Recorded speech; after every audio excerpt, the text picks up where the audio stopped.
हिते ख़बर शामिल कयूं था जैकबाद में 80 सालन जो बुढ़ड़ो शादी न कराइण तां पुट ख़िलाफ़ अदालत पहुची वियो आहे। ॻोठ जाड़ावा जो रिवासी Pirsan Manthar Ali Jatoi district and session जज जी अदालत पहुतो आहे।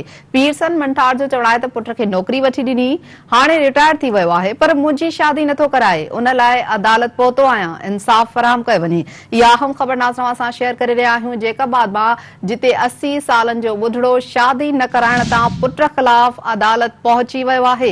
अवां ॿुधायूं पिया ॻोठ जाड़ावा जो रिवासी Pirsan Manthar Ali Jatoi district and session जज जी अदालत पहुतो आहे। पीरसन मंठार जो चवणु आहे त पुट खे नौकरी बि वठी ॾिनी आहे, हाणे हू रिटायर थी वियो आहे, पर मुंहिंजी शादी नथो कराए, उन लाइ अदालत पहुतो आहियां, इंसाफ़ फराहम कयो वञे। इहा अहम ख़बर नाज़रीन सां शेयर करे रहिया आहियूं। जैकबाद मां जिते 80 सालन जो बुढ़ड़ो शादी न कराइण तां पुट ख़िलाफ़ अदालत पहुची वियो आहे।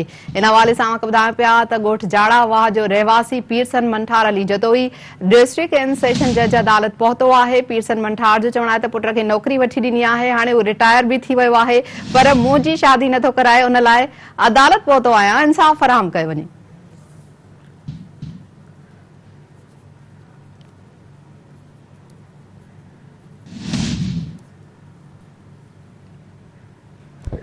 तफ़सील मालूम कयूं था जैकबाद मां सिंध टीवी न्यूज़ जे रिपोर्टर ज़ैन सरकी खां। ज़ैन, अपडेट कजो, जैकबाद में 80 सालन जो बुढ़ड़ो शादी न कराइण तां अदालत पहुची वियो आहे।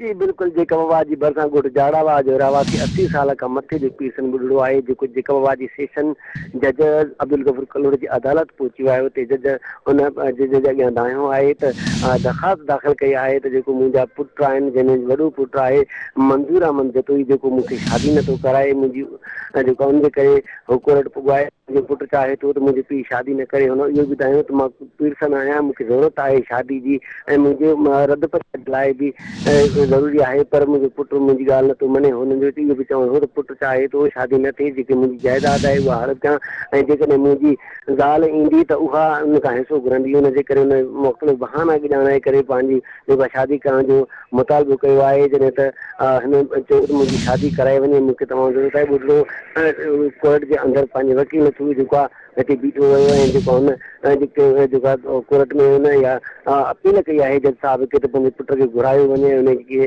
शादी कराई वञे, ऐं हुनखे पाबंद कयो वञे त मुंहिंजी शादी कराए वञे। जेका दरख़्वास्त दाख़िल कई वई आहे, ॾिसजे त कोर्ट पारां हुन ते कहिड़ो फ़ैसिलो कयो वञे थो, छा जेको अमल कोर्ट पारां कहिड़ो हुकुम कढियो वञे थो, इहो ॾिसबो। ऐं हिन टाइम जेको आहे जेको आहे हिकु दरख़्वास्त दाख़िल करे छॾी आहे। जी ठीकु आहे, वॾी महिरबानी ज़ैन सर की इन हवाले सां तफ़सील ॾियण लाइ।